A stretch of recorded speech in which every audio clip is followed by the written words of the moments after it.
He wants to see my bare chest. Okay, you're on. I'll be like this. There's a way to put up a photo if you want to. Okay.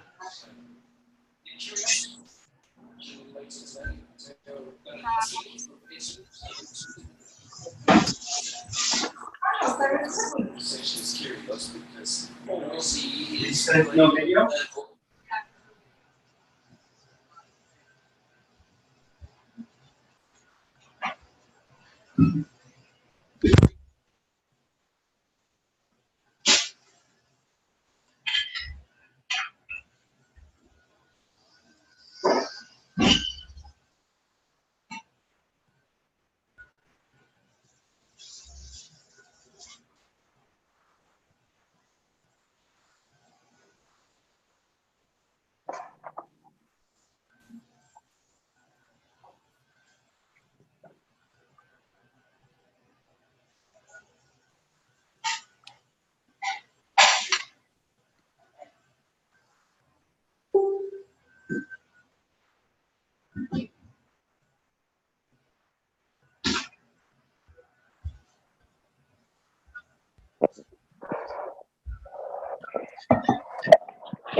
AM. Oh my God.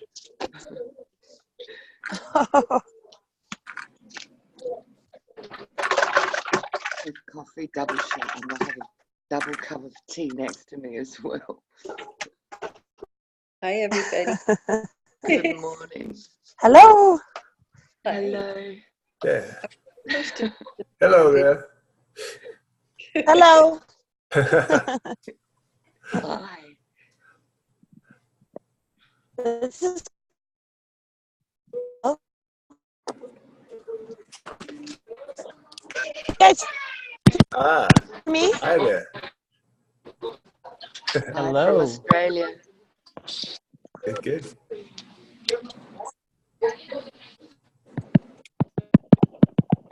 See.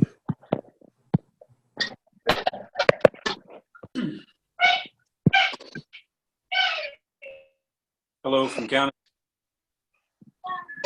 Hello there. Hi. I'm in Woodstock, New Hi, York. Ryan. Hey. Hi, New York. How exciting is this? Oh my God. Crazy, I'm right? from New Zealand. Hey guys, how's it going?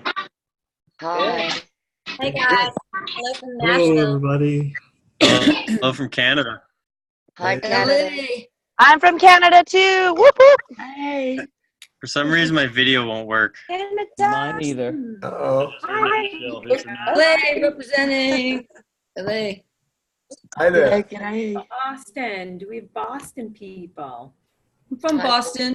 I'm from Boston. Who's from Boston? Boston? I grew up there. Hear In me. Boston? Grew up Can there? you hear me? Yeah, I grew up in Massachusetts. Hey, me too. Wait, who am I talking to? I grew up in Worcester. I'm Doug. Worcester. Yeah, Worcester. Grew up in Technology Worcester. from Mississippi. I would have never guessed Boston. No, it's so. Hey, my fellow Boston peeps. Where's my? I wasn't born there. I was born further Oh, south. all right. But I grew up there in Holliston.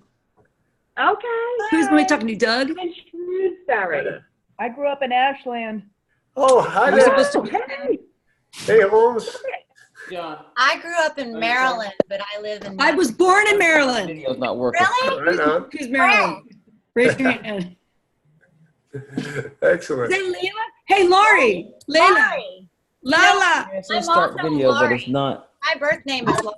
Lauri. Right, I know you told me that in a post. Hang on. Laurie Bennett. Yep. Yeah. Yeah, I've gone by Lala forever. Good, everybody. And they said, Hi, everybody. No wonder How do she you mute- pronounce that? no I wonder she forget. mutes us all. Video. Laurie, where in Maryland did you? I was in a little town called Pikesville. I was born in Baltimore. Oh, okay. Yeah, I I was grew born in up. Baltimore. Then I grew up in Massachusetts. Good morning, Kendra. It's like having a conversation with my family. Like 200 people talking over each other. Absolutely. right on. Hey, I hate to mute everybody. Hopefully, can you wave your hand if you can hear me? All right, great. Awesome. People can hear me. Apologies. I really didn't even want to stop that. That was so great just hearing everybody chatting and getting to say hi face to face and all that. I really didn't want to do that. But I have to kind of keep this call like somewhat sane, just because otherwise it's just gonna be everybody talking over each other. So for anybody who jumps on, please mute yourself. I'm gonna mute people kind of as I hear them kind of kicking on, if I have to, but just keep that in mind. Yeah, and otherwise we're just gonna like jump in here. I got a bunch of stuff I want to cover with you, and yeah, I just don't want to delay. I just want to get right to it. So hope you're having a fantastic day wherever you're at. It's noon here on the west coast of the United States. I just want to say, first off, for anybody who doesn't know who I am, my name is John Kleinbell. I'm the director of music here at Catch the Moon. And I'm excited to be helping Kathy to teach this curriculum that we're teaching you over the next 6 months. And the first day of this, which I'm really excited about, spent quite a bit of time just kind of going over some of the things that I'm going to talk to you about today, this morning. And yeah, we're going to jump right in. So first things first, I want to say like how awesome I feel like everything, the energy so far is with the group. Everybody's just like so excited and everybody's finding their groups. I'm loving like all the team names and the ways that people are starting to work together. It's just really inspiring to see already. We know that this is one of the keys to success in licensing and just in the music industry in general is teamwork. And having an accountability group is going to be so helpful to you, I promise. So yeah, just keep finding. If you don't know who your group is, we have a big, long spreadsheet that's in the announcements on the Facebook group. You can find yourself, find your team if they haven't found you already. And if you don't have a team, there's a couple people that might not have a team yet. Just go ahead and hit us up. We'll assign you to a team. Pretty much all the teams are the same size now, so you can pretty much join any team you want at this point. But if you need a hand, I think Team 3 is the next up for adding a new person. If you don't have a team yet, maybe you could hit up Team 3. Yeah, and then all the awesome references that people are finding. It's really cool to see like just the differences in tastes of music and just like even turning like people like Kathy and I on to just like, oh, it's like, because we obviously don't spend all of our day on like iSpot TV and TuneFind and you're finding stuff that we're like, oh yeah, this is really cool. I mean, I even did a Monday music breakdown based off of one of the selections that somebody found the other day. So it's great music, stuff that's highly relevant.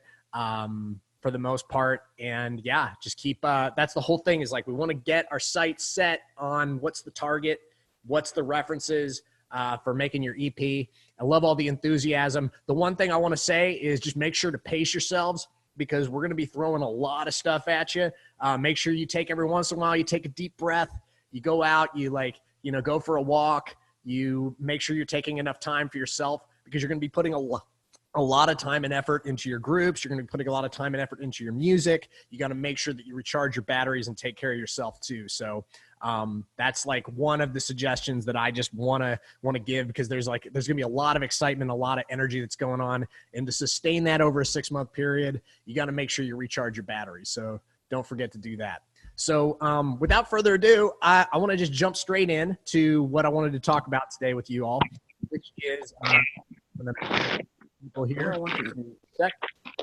So anybody, please don't unmute yourself. I'm just muting you while I'm talking, just kind of giving the lesson here that I want to talk about. And then there may be some opportunity, depending on how long it takes, there may be an opportunity to answer a couple questions pertaining to what I'm talking about here today. If it's anything that's relating to something other than like what I'm about to talk about, just definitely hit me or Delana or Angela up on Facebook, or you can always send an email to hello@catchthemoonmusic.com if you have questions that are not directly related to what I'm talking about here. So thanks just wanted to give that up front. And I'm not going to be ignoring people that have their hands raised, but until I'm done like talking about what I want to talk about today, I'm not going to like answer any hands that are raised. So yeah, I'm gonna jump in. Are we going for an hour? Yeah, it could be for about an hour. Might be a little more than that. We'll just see how it goes. I didn't really like say, oh yeah, I'm going to do it for like an hour. Sometimes these talks, you think you're only going to talk for a half hour about something, and then you just end up talking for like an hour and a half or 2 hours. So, but don't worry if you can't stick around for the entire call.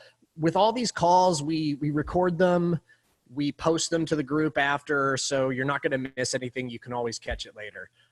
So don't sweat that if for whatever reason you can't do that. Couldn't get my sound on. Okay, cool. Yeah. So, anybody, I will be kind of scanning the chat every once in a while.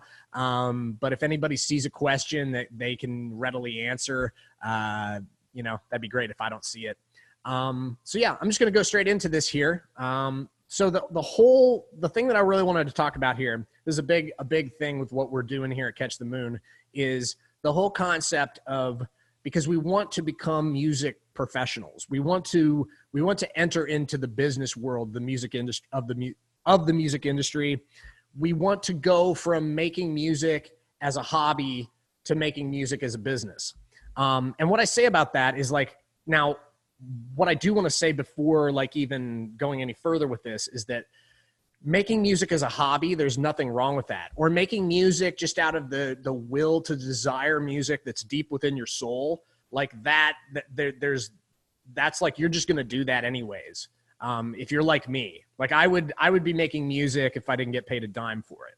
And that's just like, there's nothing that stops the creative force in me from wanting to express itself.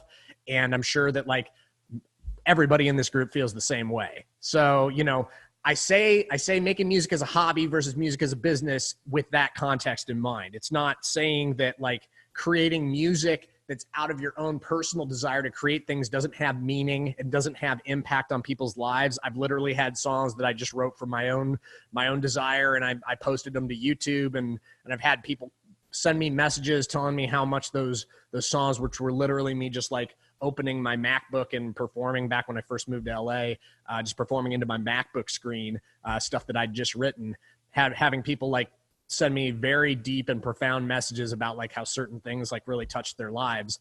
And I even had somebody tell me that they decided not to commit suicide because they saw that I was doing what I was doing and they thought they could do it too. So you never know how these things, even if you don't have like a desire to like, you're not trying to make it big with what you're expressing, but you just want to have a mutual, we want to have human connection with people. You want to share a message that's in your heart and share it with hopefully like other people that kind of feel the same way.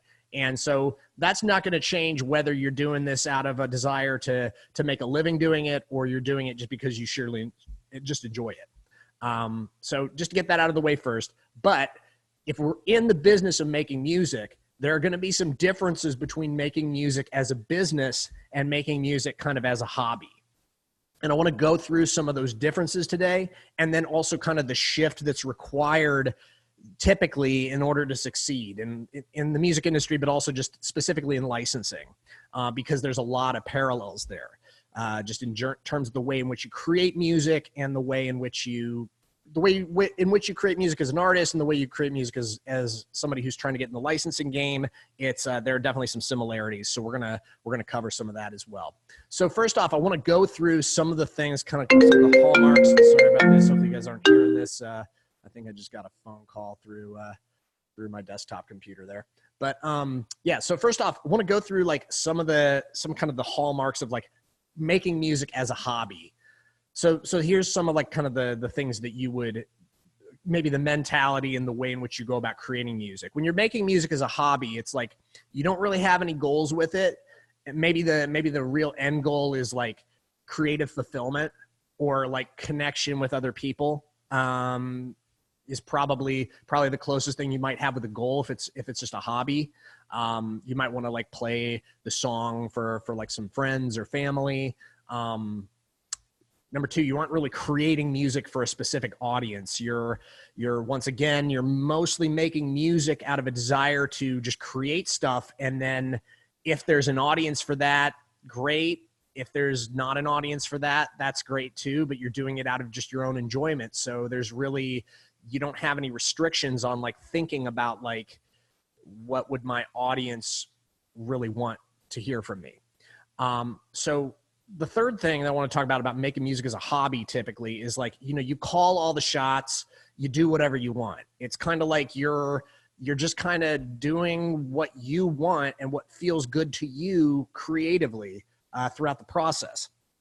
So that comes down to like the way you write the song. It comes down to the way you produce the song. It comes down to the way that you package and like brand whatever it is that you're doing. You're not even really typically going to be branding anything. You might put your name on it if you're just doing it as a hobby. So it's like you're basically the sole stakeholder. The other thing is like, number 4 is like you wing it on the production and you just do what feels, it's like winging it is a common thing. You just wing it. Like, it's like, it doesn't really matter because there's no stakes. So there's no stakes. You just want to like you'll do whatever you want. And on the production, this drum kind of sounds cool. I'll just kind of roll with that. Or I just think I'll pick this up and play this for a little bit. Do I like what that sounds like? Oh, that's cool. It doesn't really quite fit, but it's okay. It's just like, it's my production. I call the shots and I just do what it feels good to me. So that's like when there's like no stakes and there's no like threshold of like quality standards or like a genre that you're really targeting, it's like anything goes. The next thing, like 5, I wanted to say, there's no deadlines with anything. By the way, I don't want anybody like spending their time like typing out notes or anything like that, because I see some people they're kind of looking down. If anybody is like writing notes down, unless they're like notes that like just like gives you an idea off of something that I say, I'm gonna share this little outline with everybody, so you don't have to write down point for point. Hopefully that's helpful. Just don't. I want to make sure. You could just be like looking at your phone or whatever, which is totally cool. But I want to make sure that nobody's like taking a bunch of notes down if they don't have to. Going back to it.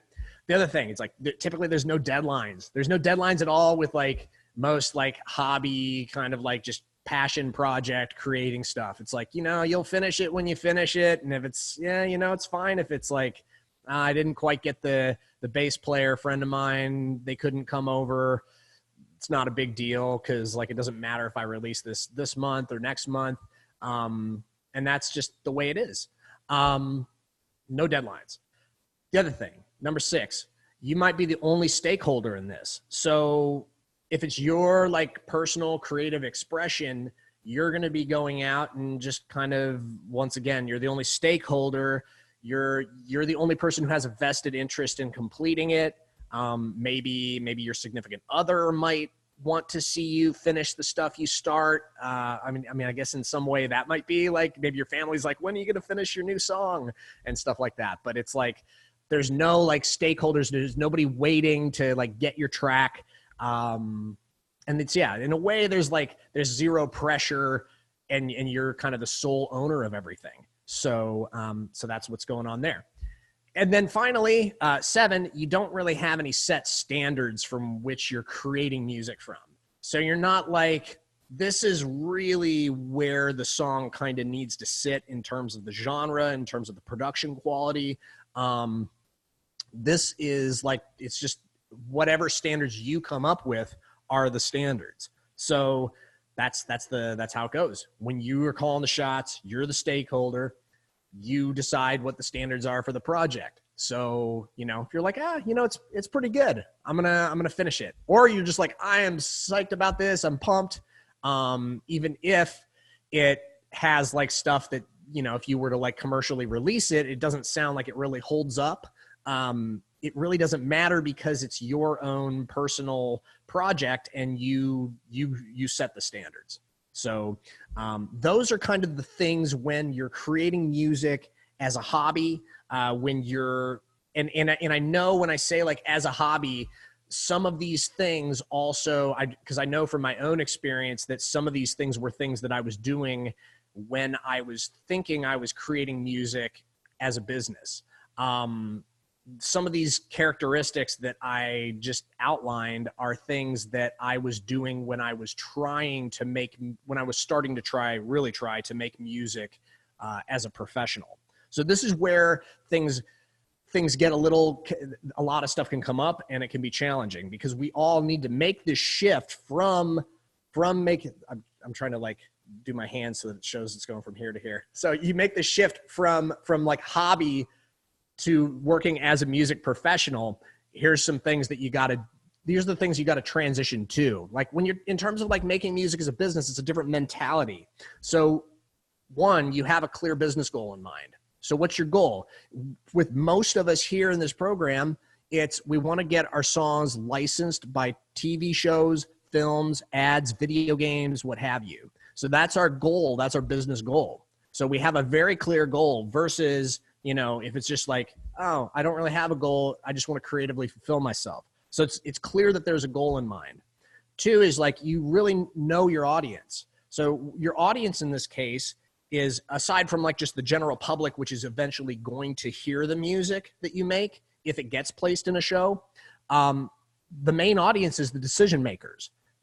So the people, basically the gatekeepers that can basically like bring your music into the fold and get it onto these shows so that then it can get like heard by millions of people. So that is the audience. There's a very specific audience. It's not like it's your family. It's not like, obviously it's not like your family. It's you have a very specific audience of people that you are trying to cater to. And since that's the case, they have a very specific way in which they hear music. They have a very specific standard from which they listen to music, and they listen to music all day long. So that's another thing to factor in when you're making this transition into working as a music professional. So number three, you may work with a team that collectively decides what production strategy gives the project the best chance of succeeding. So what I'm saying here is, instead of you just calling all the shots and I'm like, yeah, this is what's going to happen here, and this is what's going to happen here. A lot of times when you're working as a team, I will say, just like, some of my best work has come from working as a team with people, and I highly recommend getting a team to run with on this stuff. I think because, and I'll go into later why it's just so advantageous to do that. But, you know, when that's the case, when you're working with a team, you're not the sole stakeholder. You're not the person who calls all the shots. You're somebody who works with other folks to decide collectively what the best strategy is, which that's a skill that as with any skill in life, you may be naturally really good at it. It may be something where you have to work on it a little bit. For me, I was like really paralyzingly shy when I was young. I was so shy. I was probably the shyest kid in my whole high school class of like 5,000 kids. And, you know, it was just like, for me, working with groups of people, public speaking, it was just like terrifying. I remember the first couple open mics I went to, it was just so embarrassing thinking back. But, you know, it's like, I'm just nice to myself. I'm like, hey, you know, everybody starts somewhere. So yeah, for you, working with a team might be something that's a new skill that you have to develop, which is great. That's what this 6 months is all about. And that's what I'm talking about, like pacing yourselves, before getting too worried about like, is this song ready?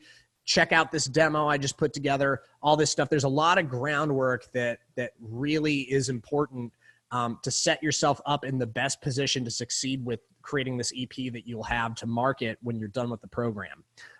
So yeah, getting back to the list. So the next thing on the list, number 4, is you make music that your audience wants. So instead of just kind of doing whatever music you want and what feels good to you, I still make music all the time that like is just stuff that I want to make, but it's also kind of informed by like what is used nowadays. And so those two things and like my tastes have kind of skewed like just very modern. So just kind of what I naturally want to make is typically kind of modern and kind of syncable. Even the stuff that's not super syncable kind of has aspects of stuff that could be syncable. But, you know, making that shift to like just knowing what your audience wants is really important because like I was saying, the decision makers, they have very highly tuned ears. And for example, if you send a song to a trailer house and it's not a trailer song, they're going to be like, what the heck's this? In a way, it's like, it's you're trying to use the language of music creation to communicate with other people who are in the industry. So if that's the case, you want to know how to make certain kinds of music at a certain level so that you can then communicate to the people that can basically change your lives. That can get your music heard by millions of people, can get your songs on shows. But to have that happen, it requires a shift. So that's another thing. Number 5, there's often deadlines with this stuff. So we can't, as music professionals, just kind of let tracks. I mean, we all still kind of let some things linger. I'd be lying to you if I said that every single track that I've set out to finish this last year has been finished. It's just like stuff happens in life, you know. But I have certain projects where I know there's a deadline. Like right now, I've got a TV show that I'm working on some tracks for. It's an op that I got through like a producer friend of mine. We're working on and running on some tracks together for a TV show. And we know that the deadline for finishing these tracks is probably going to be in like the first week of September. It's a little bit fluid, but we know we need to finish the tracks around the first week of September. So if we don't finish the tracks by the first week of September, we're going to miss out on the opportunity to pitch the songs that we're starting for this show. And we've got like I think it's something like 4 to 8 songs that we're trying to finish. So it's a lot of stuff, but it's a clear deadline and we're all taking it seriously. And that's not the case when you're just making music on your own and you're doing your own thing. So what we're going to be teaching, obviously, like the deadline that we're having, the thing that's so great about this program is you're going to be learning the skills to put together songs in a very generous amount of time. We're giving you 4 months to record 4 songs, which is totally doable. 4 months to create 4 songs and 2 months to prepare for recording those 4 songs. So the emphasis should really be on the quality, not the quantity. And that's why I'm saying everybody pace yourselves, really get grounded on what kind of music you want to make, and then assemble a team, figure out how you're going to do it, and then just do it. Like, it's just like Kathy said, I feel so similarly to her about just like taking action. But I do think that like, when it comes to this, it's important to make sure when you're taking action that you're running in the right direction. This kind of reminds me of like, I went to Costa Rica, and it was a pretty amazing trip. It was a yoga retreat. I'd broken my finger like a day before the trip, and I couldn't really practice much yoga, but I still got to do a bunch of walking, and I got to read a book that I'd wanted to read for a long time. And, but one of the things that we got to do while I was there was we got to release a bunch of baby sea turtles into the ocean. And it was one of the most amazing things that I've ever experienced in my entire life. I just freaking love turtles. But also the thing to me was like, that was so inspiring was they have like a magnetic sense to them. There's like, actually like they have a sense, like people we see and we hear and everything like that. Bats have sonar. Like turtles actually can detect magnetic poles. So they know exactly which direction they need to go as soon as they're hatched in order to survive and in order to succeed and flourish in life. So for me to see this little turtle who's like, these turtles are like literally like this big. They're tiny when they're first born. This little guy or girl to put it down on the beach and then have it just run straight for the ocean as fast as it possibly can. Not thinking, not pausing for a second, just running as fast as it can, because it's like a matter of survival for them. They just get picked off left and right and all that stuff. But it's so fascinating to see something, and I even tried this, like turning it in the wrong direction just to see what would happen. And immediately just turns right back around, knows exactly where it's going. So what we want to do is set you up so that you have the sense of exactly where it is you want to go, so that then once you start running as fast as you can towards that huge wave that's coming at you, you can feel confident that you're running in the right direction. So that's the whole point with like all this, kind of the setup to creating the music. That's why we're not like listening to work tapes like right off the bat. We're not really even critiquing songwriting or anything like that, or even talking about doing a deep dive on production yet. So that's kind of like my long-winded way of saying, like, stick to this. We're going to be giving you a clear direction here to run towards, and you're obviously going to take a huge part in that. You're going to have some important decisions to make around that. So for these first few weeks, you have some important decisions to make, but there's no rush with that because you have a few weeks to make the decisions. So back to the list. So deadlines, we covered that. Next, you may work with a few stakeholders. So this can factor in a lot, because your stakeholder may be your producer. A stakeholder could be if you co-write with like 3 other people. You may have, if you go and enter into a business agreement with a producer, you may have 4 stakeholders that might be making decisions about the production, and having to work in concert. It's a thing, once again, where it's like you work as a team and you have to really hone your skills at like learning how to work well with others. For some people, working well with others comes very naturally. For other people, some stuff can come up and we'll just talk about more about this later, but because I'm going to go through like all the resistances that people typically have with this kind of shift that I'm talking about, and we'll cover all of them kind of in detail so that you can kind of because I guarantee you, even as I was like kind of coming up with this list, I'm like, yep, that was something I used to have. Yep, that was something I used to have. And it maybe even a couple of these, it's like, oh, sometimes I have to kind of pay attention to this because it's something that we're all human, and it's like we can kind of forget about this stuff sometimes. So we're going to go through all of that. So don't worry about that. Last one, you make sure as a music industry professional that your music is meeting the standards of quality that it needs to make. So when I'm talking about quality, there's so many things that factor into the quality of music. First off, the songwriting is one of the huge points of it. Song has to be really good. When I'm talking about all these different points, by the way, it's not like everything that you do has to be within the top 98 percentile. But you consistently want your stuff to be really good, across the board. Because if there's one thing that's really missing, if you have a great song, you have a good vocalist, but the production is really off, that production point is really going to take your song down below the level where it's going to be usable.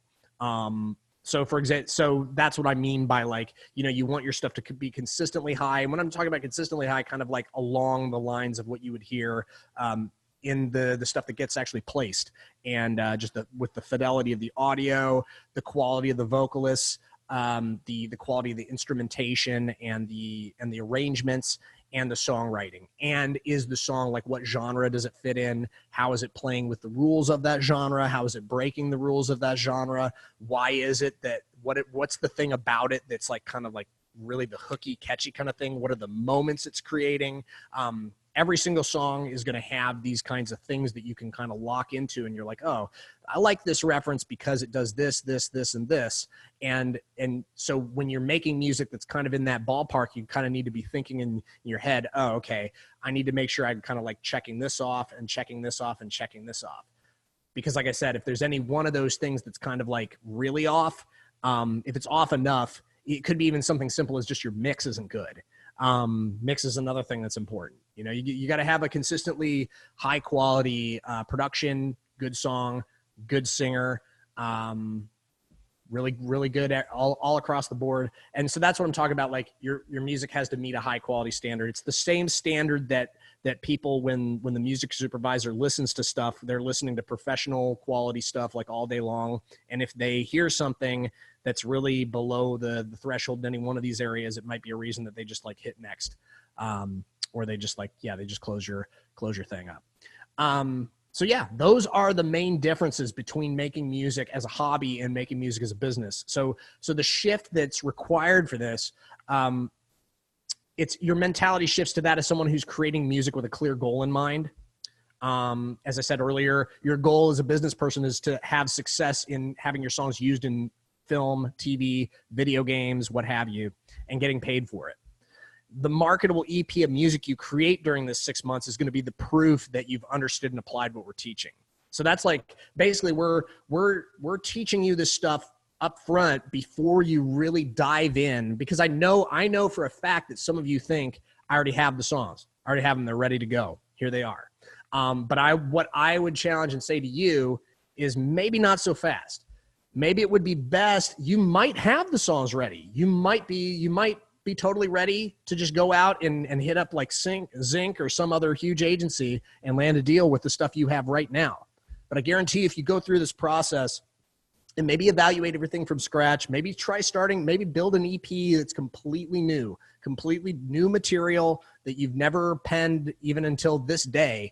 It might be like the best journey you ever take in your whole life when it comes to your music career.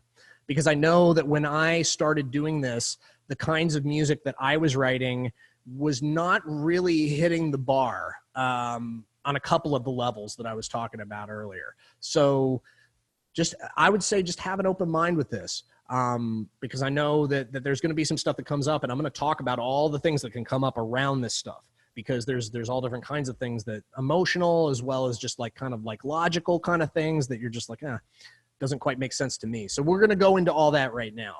Just kind of the things that are going to, when you're trying to make this shift into being a music professional, which once again, I say, like, I'm not the person who knows everything about this. So music professional can mean a lot of things to a lot of different people. In my purposes, I'm meaning somebody who's making music that's highly marketable for licensing. So that's kind of like the goal that we have in mind with all this. So that's what I'm saying when I'm saying a music professional. And I'm not like discounting anybody in any kind of way. So hopefully that's no misunderstanding there. So going into the resistances that people can have around this stuff, because they're real. First one, you might not want to create the kinds of music that there's an active need for. So that is like, it's an honest truth. Maybe you really love, like, for example, like 70s folk music, and you don't want to modernize what you're doing on the singer-songwriter angle. There's tons of singer-songwriter music that gets used. But the sound of it is obviously going to be quite a bit different, because there's decades of production developments and just the way in which folk music is made nowadays. It's just there's a blending of different styles. You might not want to make that shift into what it is that's actually marketable.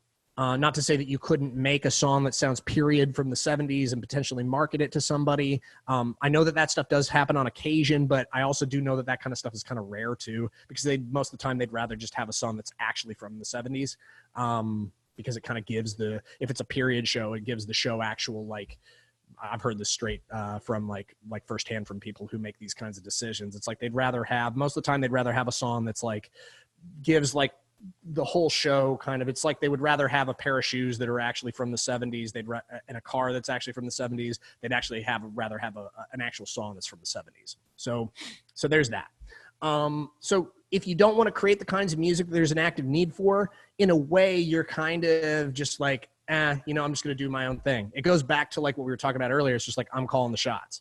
So what I'm saying is that, like, that's fine, but you're probably going to minimize your chances. That's one way in which you're going to potentially like make it way more difficult on yourself than you need to. So the thing that's great about it is there's so much awesome music that's getting used for all different kinds of things now that I really find it hard to believe that somebody couldn't find modern references that are from placements in the last 2 years, songs that were written and recorded in the last 2 years that you really like vibe with. And you're like, yep, that's a direction that I could see myself making music in. I think there's a really good solution to that. So that's one of the resistances. The next one I want to talk about. You might not be good right now at working with others.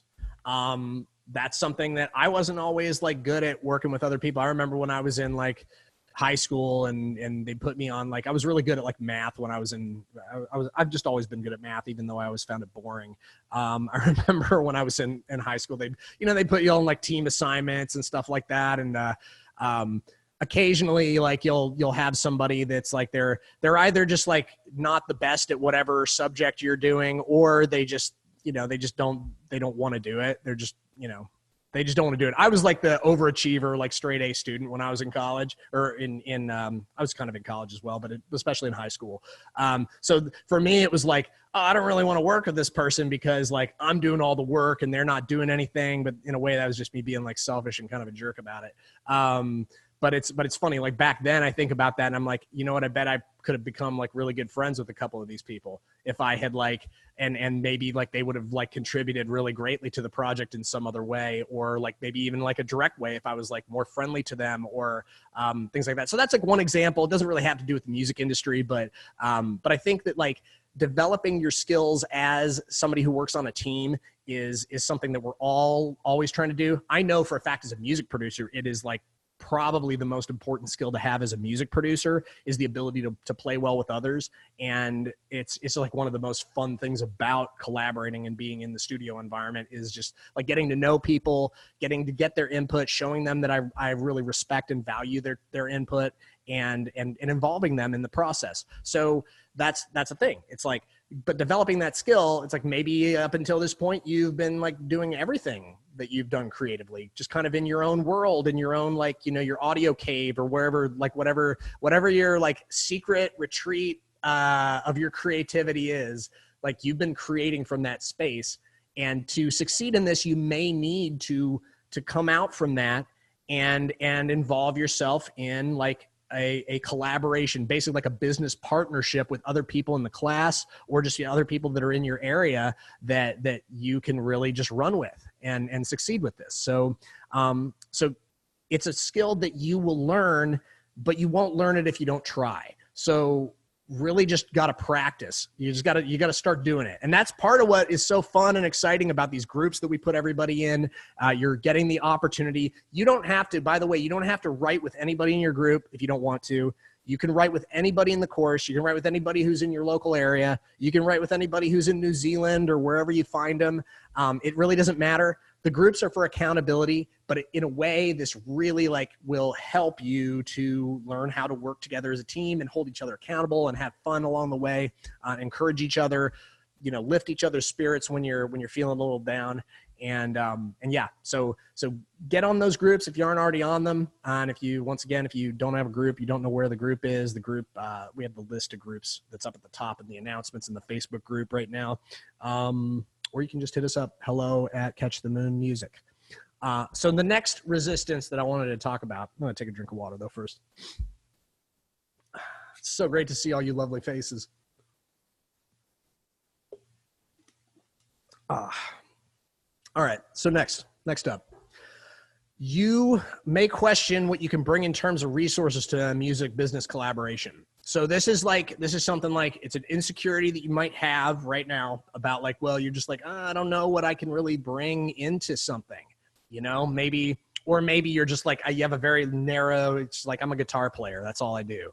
So what I would suggest to anybody who feels that way, that can be something that will kind of impact your ability to work with others in a way, because then you'll kind of have a very limited viewpoint of what you're good at. And then you kind of can be like kind of controlling when it comes to like, it's like, I'm a really good guitar player, so I know about this. It's like, have an open mind about what you could be good at, because you never know what you could be good at. You might be way better at arrangements of things, of getting people together. You might be a great executive producer where you pool some resources together, do the scheduling, get the session to go. You might not even be a lyricist or a songwriter, but you might be the best at like getting all this stuff together. So there's many, many roles that go into creating a good song. So just have an open mind about what you could be good at. So you might offer more to your group of folks that you're collaborating with than you think. And then also, it's just like, I wasn't a good producer for a long time. I probably had to write like 600 songs before I wrote a single one that was any good. And that's just the honest truth. You know, there's tons of people that are more talented than me when they first started. And I just, you know, I guess I've just kind of persevered with it. And I'm not the most talented songwriter on the planet, but I can write a good song now for sure. And it takes time. You really got to put in the hours.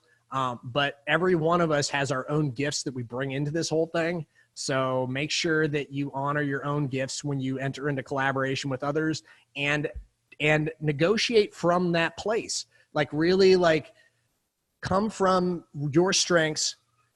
Don't talk yourself down when you're coming into collaboration with other people. It's like, you know, you have your gifts for a reason. Have confidence in what you offer. That's all I got to say for somebody who's got that kind of resistance to this.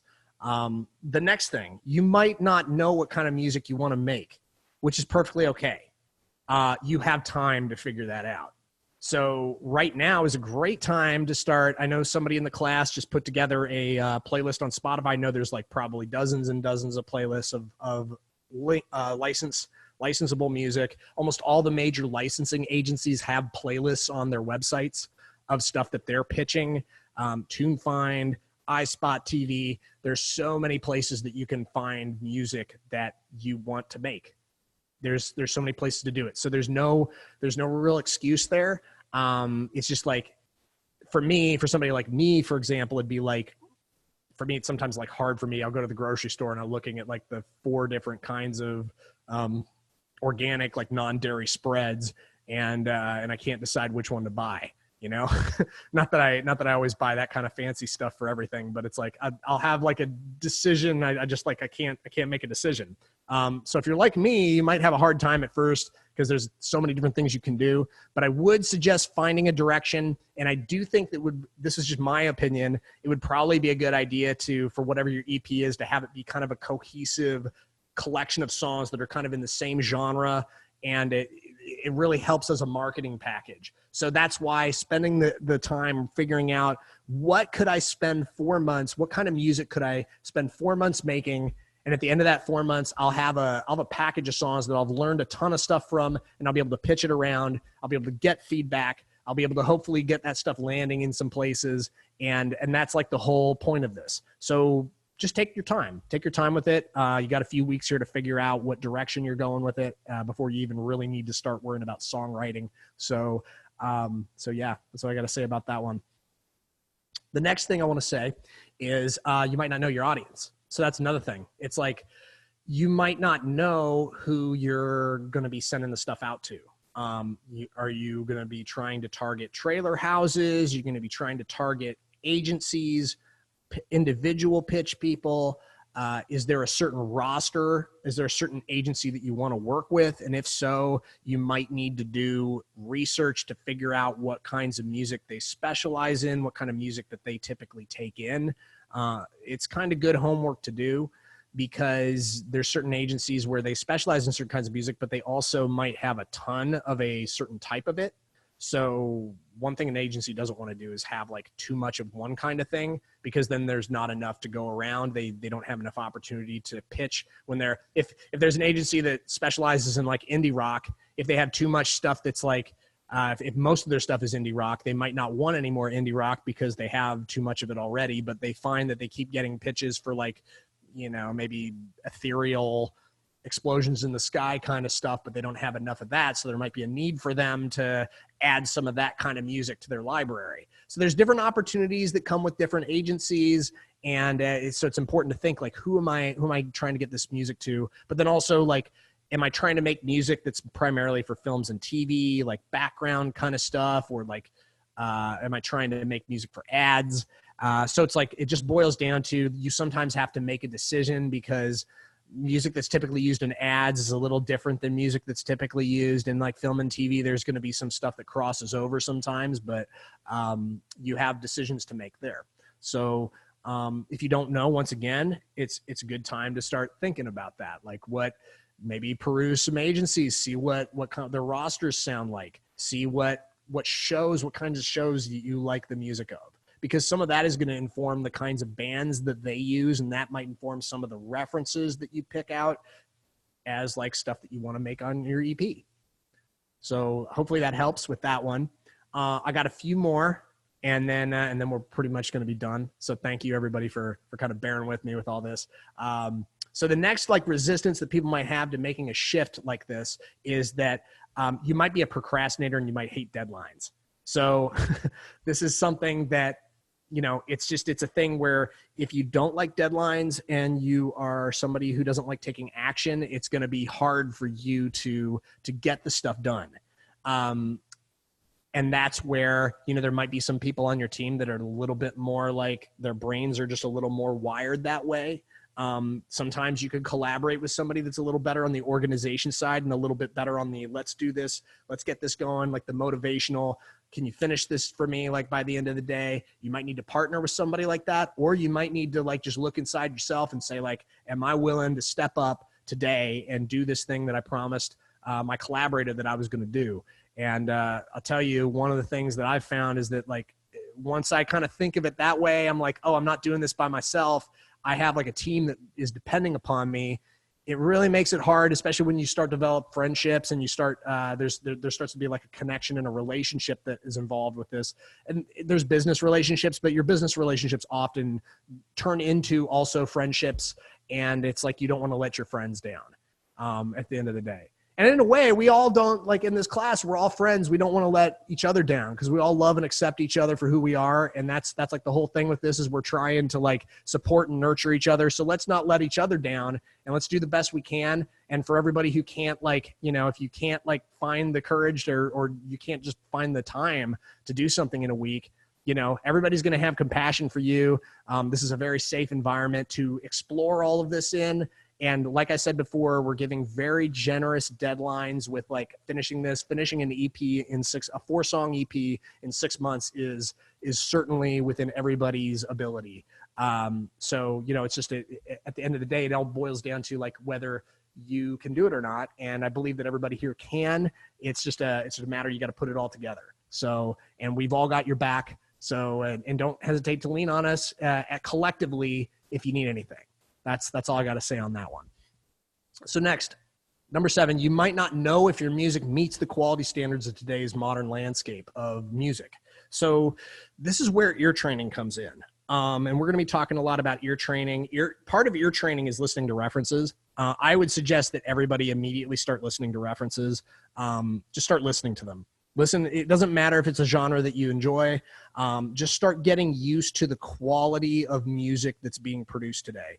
And I would probably not suggest listening to like music that's like top 100 Billboard kind of stuff regularly, because that's going to be a very discouraging place at first for you to probably approach things. It's good to know, like kind of from a production standpoint, where the highest of the high is, but it's kind of unfair to compare your independent productions to like stuff that has like a $50,000 or $100,000 budget per track. It's like, that's going to be, it's good to set your sights super high. And I think you should probably put a couple of those in there because it's good to aspire, because who knows, one of these days there might be somebody in this class that is sitting on the top, 10 or 20 of Billboard charts in a few years. You never know. Or later on this year, you might have a breakthrough of some kind. It happens. People who are stars, they were once just like us trying to make music. So, you just gotta keep that in mind too. But, as far as like getting your ears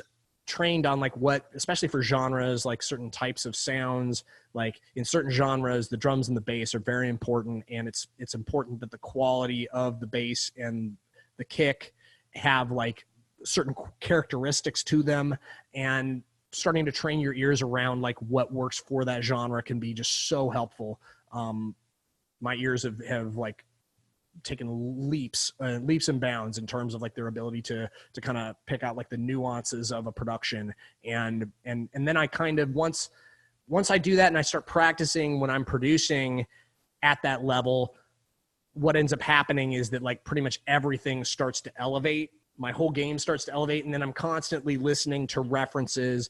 And then what happens is you kind of become like the music supervisor. You start to become very discerning in your sound selections. You start to become discerning in the quality level of your production in general, like the quality of the instruments the people playing the instruments, the quality of the vocalist. So, you know, when I say the quality of it, I don't mean like their personal worth or anything like that. I'm talking strictly like just talent wise, the level of talent that's involved with it. You just start to get a better ear for like what is out there. And it's like, if I'm making stuff where it's not really hitting that mark, and then my work is being compared to that, what they're probably going to say is, oh, the song is really good, the production's great, but the vocalist isn't quite hitting this level. So it's probably going to lose out to this song. So that's what I'm saying. It's like, it's great to like just get your ears kind of attuned to if you really want to work in the folk and songwriter world, because there is stuff that still gets placed all the time for that in those genres, but it's more of a modernization of that sound, and the vocalists are insanely good. So it's one of those things where you may want to consider, you know, if you have like a vocalist that you typically work with, but they're not quite, for whatever reason, they're not quite hitting that level, there are so many great vocalists out there that you can hire. You can do work for hire. You can potentially bring them in for like a cut of the master. There's all different kinds of deals you can make. I'm a really good singer, but I bring in vocalists all the time because there's quite often there's like, you know, I'm obviously not female. So it's like, I got to bring in like vocalists that fits there. But then also I bring in male vocalists all the time too, because the quality of my voice is just different. Than I can do like the clean thing really good. I can do like powerful clean. I can do a falsetto thing. I can do like some kind of like, I can do some kind of Sam Cooke stuff, kind of gritty, soulful thing. But there's certain types of vocals that I don't do, like the whole breathy thing. I don't do that well. And in those cases, like I will bring in somebody to, and there's no ego involvement with me with any of this stuff anymore. It's just like I do what is best for the song every time, and as best as I can. Sometimes I will try like to do something myself, and then I'll end up just like realizing, oh, that was a bunch of like I was doing a tracked a vocal for half a day when I didn't really have to make it so difficult on myself. So that's the thing. It's like work smarter, not harder. Like find the people that really can deliver upon what it is you're setting out to do. I promise you, once you kind of make that shift into like not bringing your ego, whatever you bring into this whole thing in terms of like your musical ability, just having an open-mindedness to work and do the best quality work. You're going to bring in the people into the project that you need to bring into in order to elevate the entire production up to the level that it needs to be in order to be competitive. Because that's really what we want to do, is we want to get everybody's stuff up to a level of competitiveness where it can cut through the noise, because there's a ton of noise out there. But we're going to like help you to get your stuff as good as we can get it. You know, that's the whole point. So your training, you're going to learn how to listen to music. You're going to start just incorporating that into your everyday kind of thing.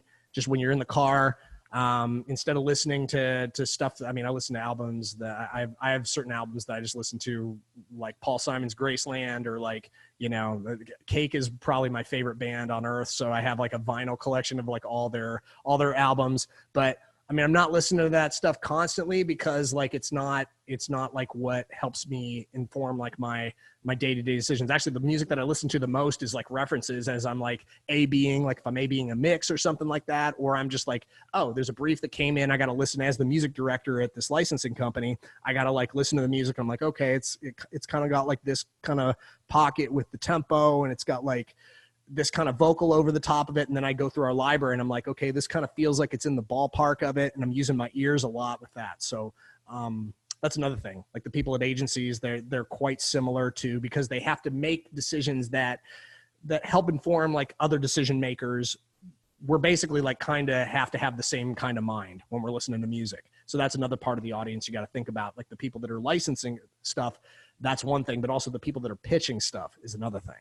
So you want to like kind of, your audience is going to be those kind of in those two camps, the people that are actually directly placing stuff, and then the people that are like pitching to the people that are directly placing stuff. And they kind of have like a similar mindset. So yeah, you're going to be doing some stuff to make sure that your ears are starting to get tuned around that, and what's licensable, what's marketable, what's modern. And that kind of meets that. There's a resistance there sometimes, but that's okay. So the next thing, you might not want to feel confined to a specific goal. You're like, well, you know, I don't know if I want to like just make stuff for trailers, and I don't know if I want to do this. The one thing I'll say is that sometimes like I've always been a jack of all trades and a master of none, but things really took off for me in the way when I started like packaging things that are kind of that are very cohesive. Like I have a collection of songs that are called the Wonder Strikes that I've gotten numbers of licenses from, including the big Starbucks ad that I got in 2017. I've got another package of songs called Hot Fuzz, which is a little more like Black Keys kind of rock, indie rock kind of stuff. And I think it makes it easier when you have for example, in that, like the specific goal with those projects was to create a marketing package for those types of placements. And then I could go to different places and I could pitch, hey, if you want to pitch Hot Fuzz, like exclusively or on a non-exclusive basis, here's the songs that I have for that. And then, so it's like, I find like when I have a specific goal in mind for things, then everything kind of synergizes around that. And there's an energy versus if I'm like, oh, I want to make a trailer song. And then the next one, oh, I want to make like a folk song.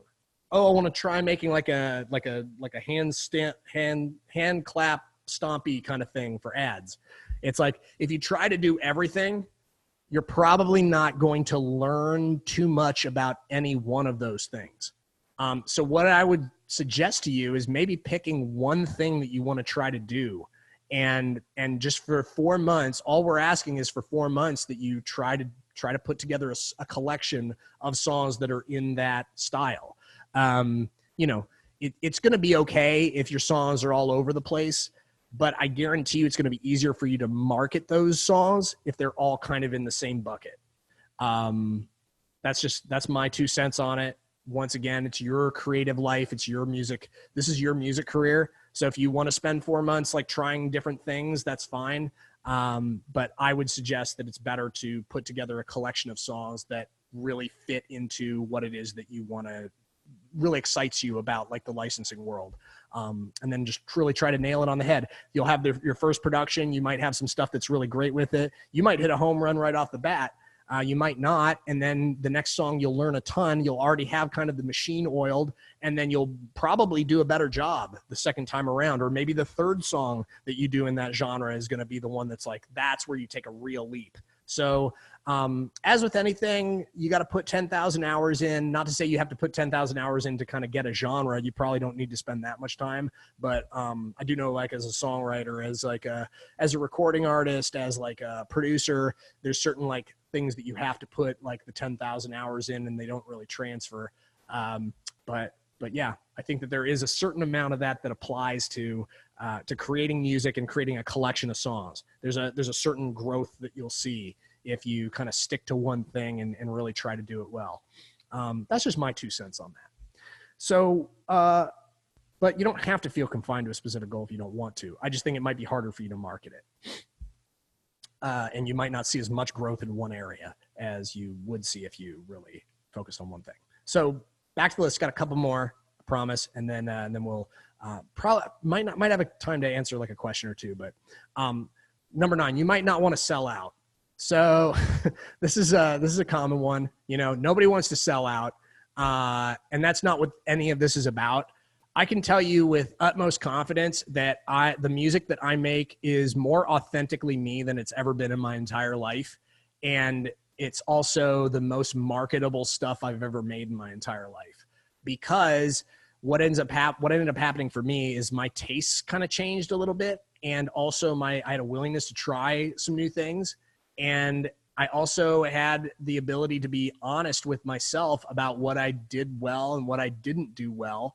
And then I was able to kind of change that and able to address some of those things. And then in the end of the day, I'm totally authentically myself. I sing more now than I ever did before when I was like learning to produce. I sing more than I ever did. I write more than I ever did. And every single song of mine feels like it's coming from a heartfelt place. It feels like for me, I'll go into this more when we talk about songwriting, but for me, there's like also a very deep spiritual component to songwriting. I don't want to like tread on anybody's spiritual beliefs, whether you believe any of it or you don't. But like, there's a certain amount of that where it's like, there's kind of like there's a download that happens for me when I'm writing. And that's just like a part of my process. So it's like, all feels very authentic to me. There's no selling out that happens with it. You don't have to sell out in order to make good music. But I do think that like the whole concept of selling out is a little, you kind of have to challenge the concept of selling out. If the concept of selling out means you can't have a different, you can't make different kinds of music, then maybe you have to sell out to a certain extent. If you aren't willing to make music, the kind of music that's required, that's marketable, it's like if you want to just sit there and play a didgeridoo for like 10 minutes, it's a totally extreme example, but if you want to play a didgeridoo for 10 minutes, and that could be fun. I got a didgeridoo over at the Death Star I play around with at a time. Mostly it's a joke, but you know, you can't really expect that to get into a trailer. For the most part, there might be some use where they want that, but yeah. So to a certain extent, if you feel really strongly about that, there might be like shades of that are less extreme. If you see that as selling out, I don't really see that as selling out. I think for that, at the end of the day, for me, it was just about like having a different attitude when it came to like trying out different things, exploring different tastes that I have with music.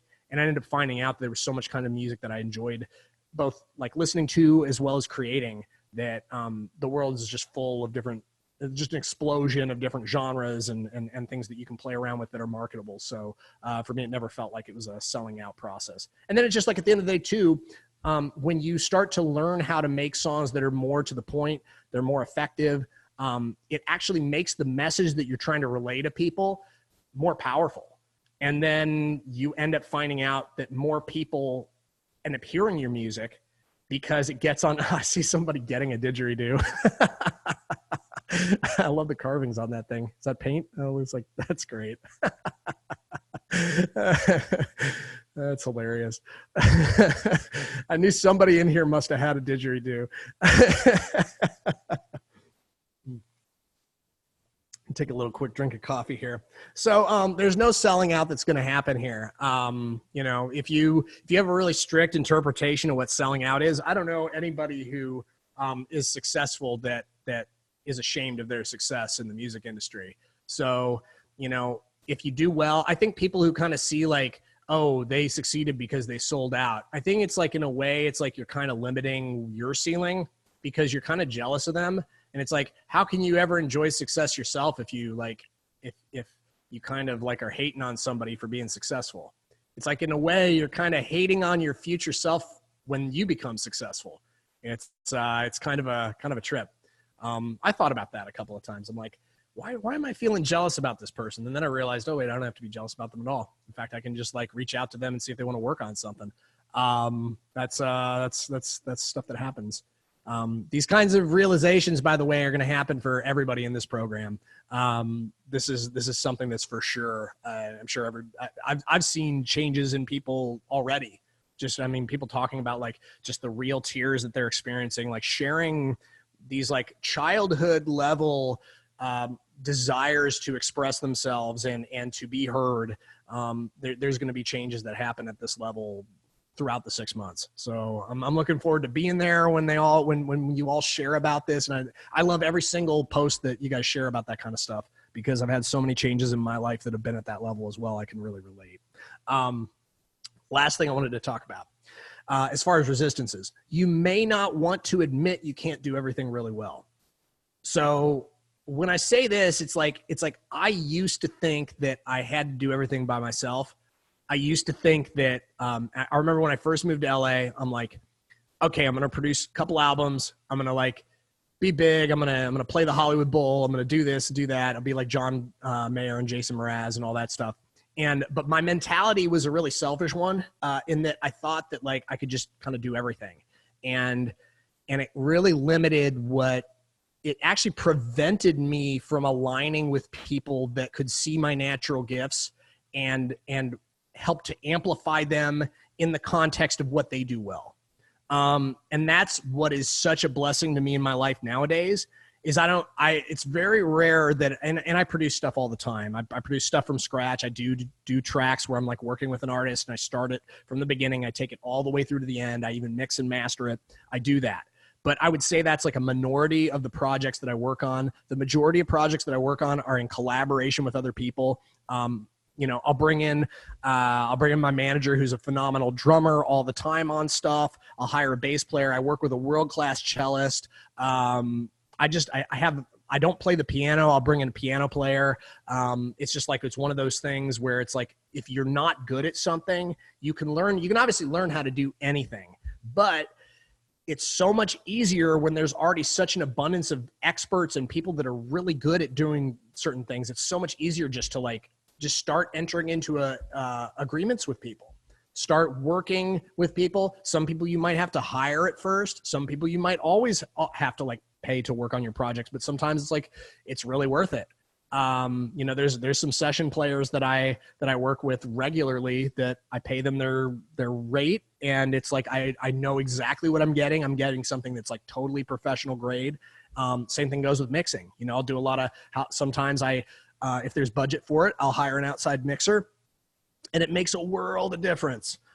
Because they're going to hear something in the production in a way a mixer is like a producer, in that they're going to have their own creative spin on whatever material is brought to them. Their whole job is to bring the fidelity of the entire thing up a notch as well, to make sure everything's balanced, but there's also a creative aspect to mixing. Where, you know, there's certain things with the board mix where you think as a producer, board mix, by the way, is like a working mix as a producer, in case you want to know what that is. But as a producer, you know, I might have a going mix that I love, and I think this is in the general area, and then I'll just send that to the mixer, but they might hear something that I buried in the background, like some little guitar thing maybe, or like a synth thing that's over on this side.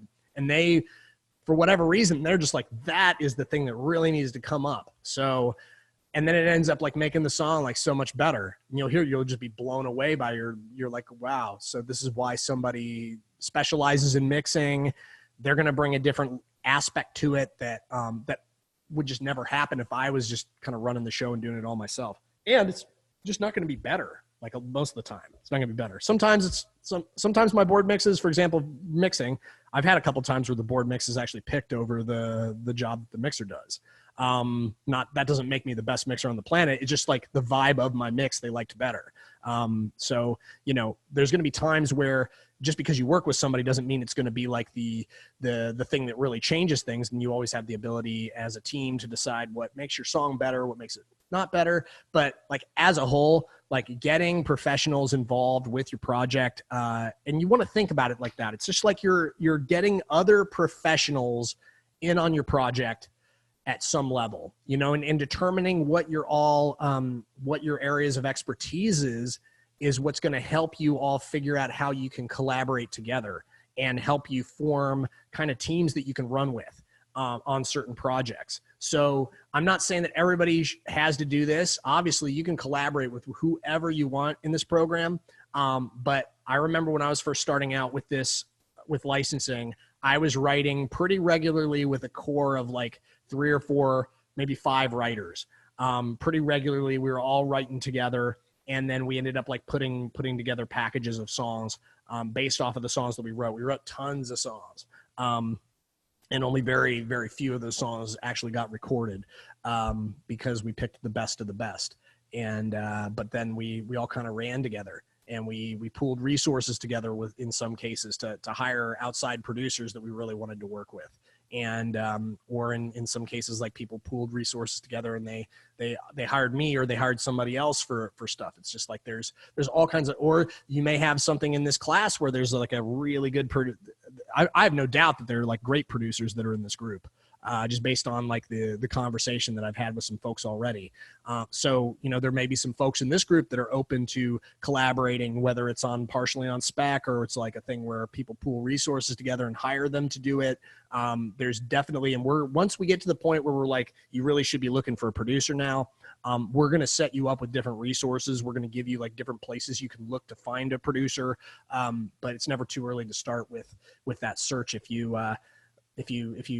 I would suggest though, kind of holding off on being like real concrete about that though too, because that's part of like the targeting is knowing like, if you know you want to make a certain kind of song, then you got to make sure whoever's producing it can deliver the goods. It's something that they can do. So I know that's something we can all talk about that later. But yeah, you may not be willing to admit that you can't do everything really well. I used to think I could do it all, but like the truth is nobody can do everything really great. It's very rare that you come across somebody who can do everything exceptionally well. Those people are just like, I don't know where they come from. I don't know them. The people that I know that are really successful, they do some things amazingly well. They do some things, you know, they're not the best at some things, but they know how to like ask the right people for help and put themselves in the right positions to succeed. So I have no doubt that, you know, no matter where you're at with that, in terms of like the stuff you bring to the table, you can definitely find places that you can lift your game up by teaming up with other folks. So that's what I got to say about that. And that's part of the exciting thing about this whole thing. So getting these groups, you start to get to know each other. You'll start to see, you'll be like, oh, that person posted this song. I love that song too. And I want to work on something like that. And you just hit them up and see if there's chemistry there, you know, creative chemistry can we do this? Do we want to work long distance? Or you might happen to like run into somebody who's like in your same local area. And then you're just like, yeah, let's meet up for coffee and talk about music. And you never know where these kinds of like, you know, creative dates can go in terms of like, you know, let's figure out if we vibe. So yeah, you know, it's exciting. So those are all the resistances that you might have to making this shift. And hopefully, like, I just want to say, like, trust me, when you make the shift, you won't look back. You'll feel completely creatively fulfilled, and at the same time know that the work you're doing in music is actively contributing to your income. It's you're running in a direction that is something that's ultimately going to be profitable, whether it ends up being, and at the end of the day, you know, we can't guarantee success to every single person that's in this program. It'd be like, there's no way we can, but I guarantee you that you are going to grow so much through this process, no matter what. If you put the effort in, you put the time in, you're going to see results one way or the other. And you're going to feel like this is like worth like 20 million times what you put into this. So I promise you.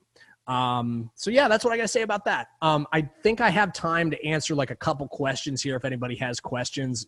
I want to say again, it's like, it's really pertaining to what I was talking about here. If it's something to do with like the scheduling or what we're doing down the line, or about the call that's happening later tonight, you know, just send all that stuff to hello@Catch the Moon Music, or you can just hit me up on Facebook, or Delana.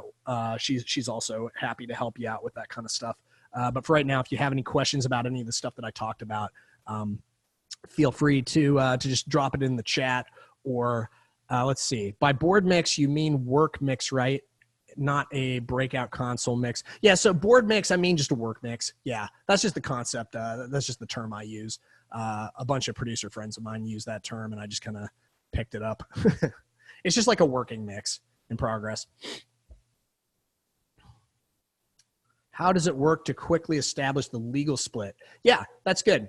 So that's definitely something we're going to be covering before you really enter into like serious collaborations with other people. But you should have a one-stop agreement. You should have a split sheet, and we will at some point provide you with one. We're not illegal.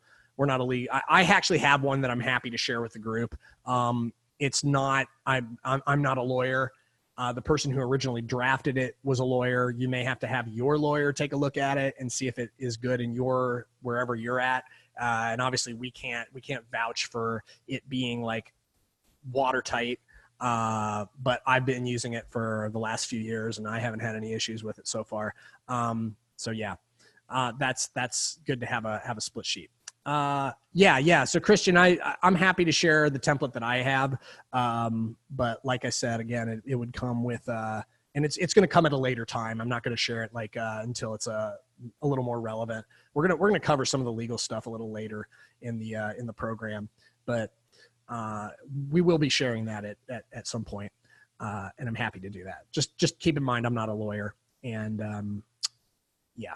We can't be held accountable if it's not working in your area. What's the average spend on a song to get it pitch ready? I mean, I really think that's I know that there are situations I participate in a lot of different Facebook groups, including different groups of producers. And the answer to that question could be anywhere from like for free to like, you know, $5,000, $10,000. It just depends. Like, It depends on the producer. It depends on like your situation. It depends on your talent level. It depends on the song that you have that you're bringing in. And it also depends on like if it's something super in their wheelhouse. Like for some producers, certain genres are so easy for them and they already have like 100 different beats sitting around for different kinds of genres that it might be like really easy for them to collaborate with you on spec. They might already have like the goods that you're looking for kind of in their kind of like in their bin of stuff that they've been constantly creating. So, you know, you might have a situation where you can come up with a spec agreement with somebody where they receive part of the master in exchange for maybe back-end considerations or maybe not even back-end considerations. Maybe they just take a permanent split of the master and then, you know, that's how it's done. And they might be co-writing with you. If they're co-writing with you, they would take whatever split of the writing and publishing. But then there's also tons of producers where they can't really, it's not in their ability to do like work for that's on spec. I'm not saying it's for free, but it's like they can't just like collaborate with somebody because they have like real bills that they have to pay at their studio and at their house and all that stuff, have to pay a mortgage and electricity bills and stuff like that. So they have to have like some type of an upfront fee. So depending on all those different factors, there's tons of stuff that goes into it. So it can go anywhere from like no money up front to, you know, thousands and thousands of dollars, as much money as you want to spend on it. A lot of independent productions can kind of vary anywhere from like 500, 1,000 up to like 3,000, at least in the LA area. I've seen budgets kind of around those, depending on like whether you want to outright own the master or you're looking to do a split. Hopefully that helps a little bit with that. Let's see. I got time to answer a couple more questions, and I apologize. I know I can't get to everybody's questions because it's like there's a ton of questions. But let's see. I think Jen had some questions above. Let me see. Is there something where you should use a different artist names for these kinds of EPs? Yeah. So so this is what if you use a male vocalist but most of the music is female? How would that work for an EP? Well, if you use a male vocalist, I'm not sure I understand the question. If you use a male vocalist, but most of your music, oh, I see. Like you're a female artist, but if you're using a male vocalist for your EP project, how would that work? So yeah, it's just a matter of like, you can put a branding thing to campaign together. So for example, there's what's the guy's name?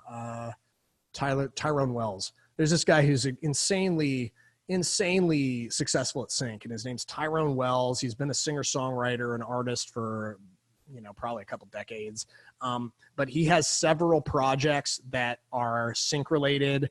What are they called? Royal Deluxe is one of them. So he has like several, there's like 2 or 3 different sync projects that he has, and they're all different flavors on what he does vocally. I think one of the projects has like the word Cleveland in it. I can't remember. But that's just one example. So there's no rules with this. You want to kind of come up with a band name that kind of fits the genre of the music. Like for example, John Kleinbell doesn't really scream out to you like trailer music. So like I'd probably come up with some name that sounds like a band that would be cool for trailer music, or just like a different name than John Kleinbell. I love my name, but I just don't think it's the best branding for everything. So it's just like, you just come up with a different brand for it. Yeah, you just come up with a different artist, but then also you want to do kind of some of your homework with this too, because there's some pushback, depends on the kind of placement, but there's some pushback where it's like, they want real bands, they want real artists, because it's part of what makes their show cool, is they're like, yeah, we're like involved with like real working bands and artists. And so sometimes those things can be like the placement elevates the artist, or it could be the other way around where the artist helps like land the placement. That's where I was talking about with some of the stuff in the references that people were posting, that they were posting like mega star singer-songwriters or bands or things like that. And I'm like, well, part of the reason that they got the placement was probably because they were a superstar, and they have like instant name recognition. So some of that stuff, if you're a star, that'll help you land placements, but also like if you land placements, that can elevate your status as an artist for sure. And it can definitely, if you land like huge placements on certain shows, it can definitely elevate your Spotify game, and you can start getting some streaming revenue from that. So when you do land placements, make sure to do the Shazam thing, and because people will hold up their phone, they want to hear what the song is and find it. Let's see. One more question. What are you talking about when you say split sheet? I think I covered that. Love what you said. Let's see. Where were your production skills when you entered the program? So, the program was not the same back when the program that we're doing now didn't exist when I started in the licensing world and when I started producing. So I don't really have a good question. I don't really have a good answer for you because the program really didn't exist. But when I was first starting out in 2000, I think it was like beginning of 2015 is when I made the decision that I was going to produce music and have it be my full-time thing. And that was what I was going to do. And my skills when I first started out were awful. Like I didn't really know how a compressor worked. When I first started out, it took me like a few months to even figure that out, really, to really understand some of the basic concepts. Because it's like I didn't realize when you're learning to produce, you're having to learn kind of 15 or 20 things at once. It feels like there's certain things that I was like well suited for. Like I was pretty good right off the bat because Bill Loeffler is one of the best people with working with people that I've ever seen, and being able to witness enough of his sessions firsthand, I was able to kind of like see this is how you keep a session fun and light, and like and also just the whole people aspect of it. Like I picked that up really quickly, but there's certain and also like the tech support. There's a certain tech support background with it that you can have that would be really helpful as a producer. I had that. I actually worked as an IT guy I managed a computer lab for a couple years right after I graduated from college. So all that came really in handy. It always comes in handy when I'm like troubleshooting why signal flow isn't going well, or why my computer's not working the way, why the plugins aren't working and stuff like that. So it's like there's different things that you have to elevate in order to get to a certain level where it is all fluid and it all kind of like gets to a level where it's all okay. And then I started like everything just started kind of creeping up a little bit because I'm always like learning. I never stop learning. And that's what I would suggest for anybody who wants to succeed at whatever it is they're doing in life, whether it's producing or songwriting or whatever. Just always learn. Try to learn new things every day if you can. A friend of mine told me this. It's like instead of wanting to be entertained, start really developing your desire to be educated. Because I think like if you think of all the times that you spend being entertained, if you spent even half of that time being educated on something, it would probably like change your life. Let's see, one more. Do most music supervisors have a preference for faded or non-faded endings? I don't think it really matters. I think fades are kind of right now they're not popular. Fade outs are kind of seen as like let the person who's making the edit decide when to fade the song out. So in a way, you're kind of wrestling the control from somebody who might want to time the fade a little differently. That's my feedback on that one. How many guitars do I have? Well, let's count them. I lose track. 1, 2, 3, 4, 5. I got one downstairs and I have 2 ukes. So I've got 5, 6. I've got 8 if you count ukes. So yeah, and I have a banjo too. I have a banjo at the Death Star as well. So yeah, I've got nine stringed instruments that I play regularly or not regularly. All right, I'm going to answer one more. Sorry, I keep saying I'm going to answer one more. But for those of us who don't have a pro-level recording setup at home, what would you suggest are the basics you look into getting? So it really just depends on what your budget is. That's what I would say. Because the answer to that question is going to be different depending on the kind of budget that you have. If your budget is like, honestly, if you had like $5,000 that you wanted to drop into like recording equipment, I would suggest getting a good microphone, not just like a 58 or something like that. Like get a high quality microphone and get a high quality pre. Like those are going to be the 2 things that are going to elevate your production better. You also need a good interface. You need like something that's going to like something better than a Scarlett 2i2. As much as those are good like ways to learn how to like get audio into your computer. I don't feel like they're professional grade. That's just my personal opinion. You'd want to like up the game. You know, the ones from like Apogee, and the Apogee makes a good like small one. I can't remember what it's called off the top of my head. And then Apollo makes one called the Twin. The great thing with Apollo and UAD stuff, I have an Apollo quad. I actually have more power in this home studio than I even need, because this home setup was actually in a different, larger location at one point. But you know, the great thing with Apollo is they make great plugins. The UAD plugins are awesome. They're real time. They're modeled off of like classic hardware. So that's if you're going to buy like an interface, that might be a good choice, because you'll often get like some plugins that are bundled in, and they have sales from time to time as well, and all their stuff is really good. I use their emulations all the time. So I think those are the three things that you really want to focus on. The microphone question might have something to do with like whether you're a singer or not. If you're not a singer, if you're like that's also going to be the part of it. If you're like a acoustic guitar player and you're like really good, I would say it might be more important for you to get like a really good instrument mic, maybe like a small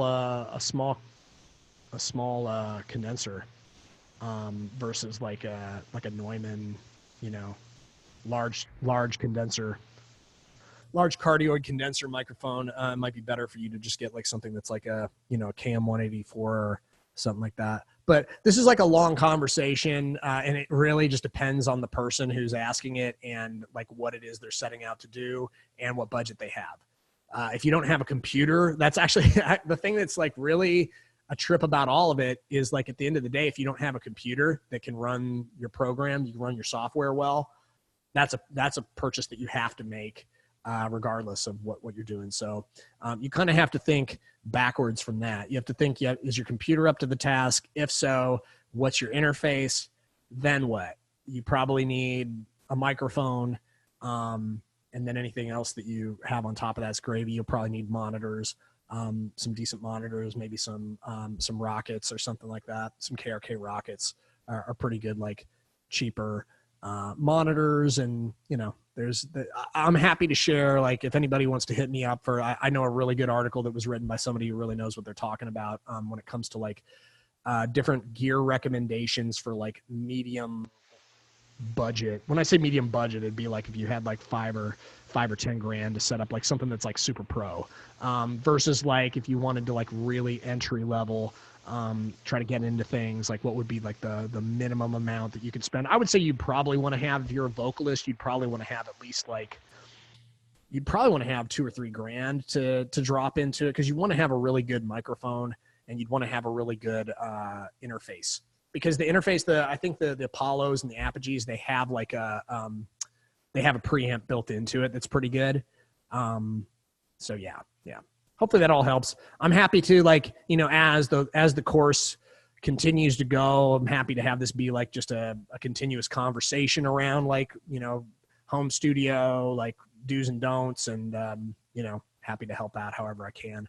But it is getting to the point where I gotta end the call, unfortunately. This has been really great to see everybody. And I hope this has been helpful to you. Continue the conversation. We're going to post the replay later. Continue the conversation in the group. The group is always a great place to just keep, it's literally 24/7. You can, anytime you're feeling like you want to talk about something or share something that's going on, it's a place that you're always going to find love and support, and hopefully answers to any questions you got. And yeah, until next time, I'm really looking forward to, I think the next call is going to be with me, and we're going to cover some more. We're just going to keep taking the next step with all this. So very excited about just continuing this journey with you all, and hope you have an excellent rest of your day, and I'll see you next time. All right. Have a good one.